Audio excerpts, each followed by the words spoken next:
City subway ട്രെയിനിൽ സ്ത്രീയെ തീകൊളുത്തി കൊലപ്പെടുത്തിയ കേസിൽ 33-കാരനെതിരെ കൊലപാതക കുറ്റം ചുമത്തി. ഗോട്ടിമാലൻ പൗരനായ സെബാസ്റ്റ്യൻ സപ്പറ്റിക്കെതിരെയാണ് നടപടി. ന്യൂയോർക്ക് സിറ്റി സബ്വേ ട്രെയിനിൽ ഉറങ്ങുകയായിരുന്ന സ്ത്രീയുടെ വസ്ത്രങ്ങളിൽ ലൈറ്റർ ഉപയോഗിച്ച് തീകൊളുത്തിയതായാണ് കേസ്. ആക്രമണകാരിയും ഇരയും തമ്മിൽ മുമ്പ് ഒരിടപെടലും നടന്നിട്ടില്ലെന്ന് പോലീസ് പറഞ്ഞു.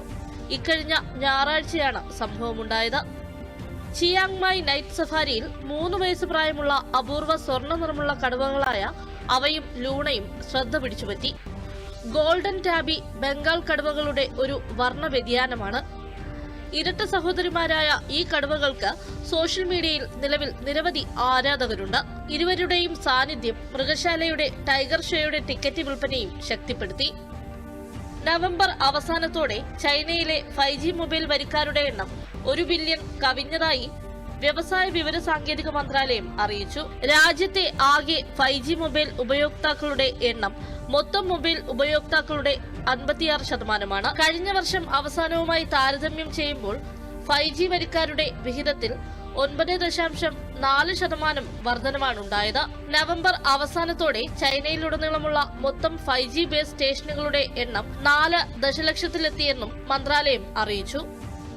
നോർഡ്സ്ട്രോമിനെ സ്ഥാപക കുടുംബവും മെക്സിക്കൻ റീറ്റെയിലറുമായ ലിവർപൂൾ ഏറ്റെടുക്കും. ഏകദേശം $4 ബില്യൺ ലിവർപൂൾ നോർഡ്സ്ട്രോമിനെ ഏറ്റെടുക്കുന്നതെന്നാണ് റിപ്പോർട്ട്. മന്ദഗതിയിലുള്ള ഡിമാൻഡ് പരിഹരിക്കാൻ ശ്രമിക്കുന്ന 54 വർഷത്തെ ശ്രമങ്ങൾക്ക് ശേഷമാണിത്. ഇ കൊമേഴ്സ് ഭീമന്മാരുടെ ഉയർച്ച ഉപഭോക്തൃ ഷോപ്പിംഗ് ശീലങ്ങളിൽ മാറ്റമുണ്ടാക്കാൻ തുടങ്ങിയതോടെ നോർഡ്സ്ട്രോമിന്റെ ഓഹരികൾ 2015-ൽ 70% ഇടിഞ്ഞിരുന്നു. കൂടാതെ കോവിഡിനെ തുടർന്നുയർന്ന ഇൻപുട്ട് ചെലവുകളും വിതരണ ശൃംഖലയിലെ തടസ്സങ്ങളും കമ്പനിയെ സമ്മർദ്ദത്തിലാക്കിയിരുന്നു. ഗാസ മുനമ്പിൽ തുടർച്ചയായി ഇസ്രായേൽ നടത്തുന്ന ആക്രമണങ്ങളിൽ മരണസംഖ്യ 45,317 ഉയർന്നതായി റിപ്പോർട്ട്.